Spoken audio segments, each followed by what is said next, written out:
Qu'est-ce que ça veut dire? Parce qu'on ne peut plus le faire. Qu'est-ce que ça signifie?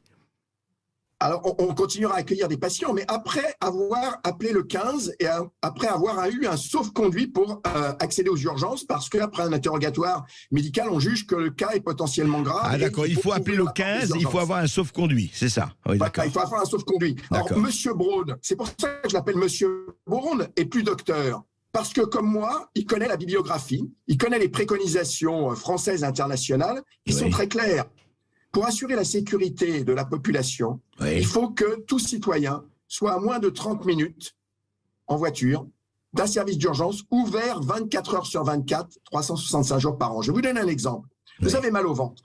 Bon, tant qu'on ne vous a pas examiné, on ne sait pas si cette douleur abdominale, c'est une simple gastro-entérite qui ne nécessite pas effectivement de soins immédiats, mais ça peut être le début d'une occlusion avec une péritonite derrière, et là, il ne faut pas perdre de temps. Or, de dire aux patients, ne venez pas aux urgences, vous savez qu'il y a des campagnes de publicité, il y a des panneaux lumineux aujourd'hui dans un certain nombre de régions qui disent ne venez pas aux urgences.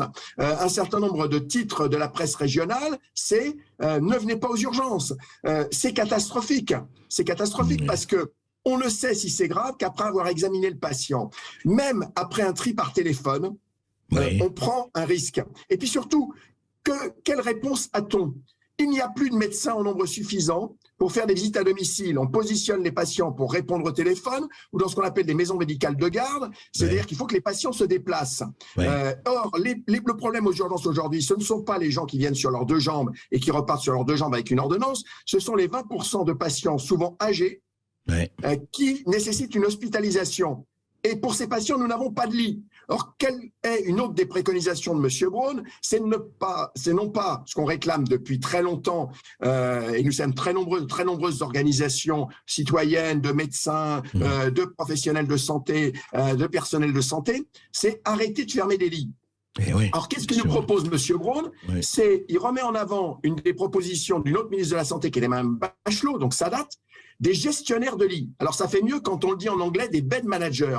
Mais ça a montré son inefficacité. Ce dont on a besoin, c'est de lits ouverts, pas de gestionnaires de lits. Vous comprenez? Donc, ce qui nous inquiète, c'est que M. Braun, qui n'est pas un politique, va juste être un faire-valoir pour M. Macron, pour calmer un petit peu. Il va aller rencontrer les médecins, les personnels éventuellement. Mais c'est la poursuite de la politique qui a été menée par M. Macron, M. Véran, Mme Buzyn depuis maintenant 5 ans, qui s'est traduit par 17 500 lits fermés supplémentaires. Alors que en plein Covid, en plein Covid, oui, aussi. En plein Covid. Voilà, donc je pense, et je l'ai dit chez vous, je pense qu'il faut qu'il y ait une révolte de la population bien plus forte que celle qu'on a connue avec les Gilets jaunes.